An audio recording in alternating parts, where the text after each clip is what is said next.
الحكايه بدري فغلطه كنت غلطتها زمان، وكنت فاكر نفسي بعدين تمن يمكن بزياده كمان، لاني اتفاجئت انه مفهمش اي حاجه من كل حاجه، لان اختي دخلت بيته مره كانت زعلانه،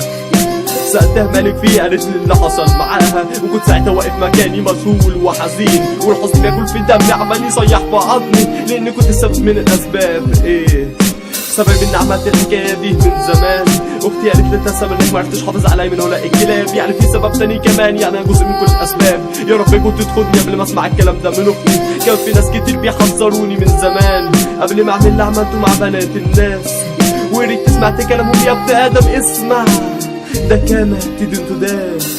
واوعى تغلط الغلطه انا غلطتها زمان، لانك هتدفع الثمن ويمكن بزياده كمان. يعني ينفع تعمل حكايه واختك تكون الضحيه، مش لازم اختك ممكن يطلع في مراتك وامك او حتى بنتك، وممكن برضه يطلع في حبيبتك، اصل يا ابن ادم ده كما تدين تدان، واوعى تغلط الغلطه انا غلطتها زمان.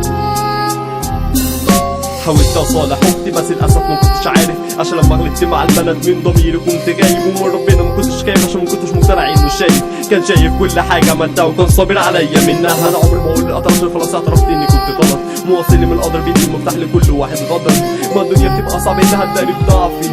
ازاي ادين الناس وانا مضان اصلا وانتوا بتامنوا بحرفي. كل ما افتكر فكره بتاكد اني كنت اناني، تصنيف الشخص لينا ان كل واحد فينا زاني، زنا القلوب زنا العيون، طب ازاي اصلا نصوم لو مقتنع انك بريء انت اكيد كده مجنون. ببلي في السطور وانا اصلا بنام في الذنوب، مثلا بيغفر ذنب وانا بضعفي مش عارف اتوب، ما انت لو اعترفت مش هيقولوا عليك مجنون، كما تدين تدان وانت برضه مش بالسود، كما تدين تدان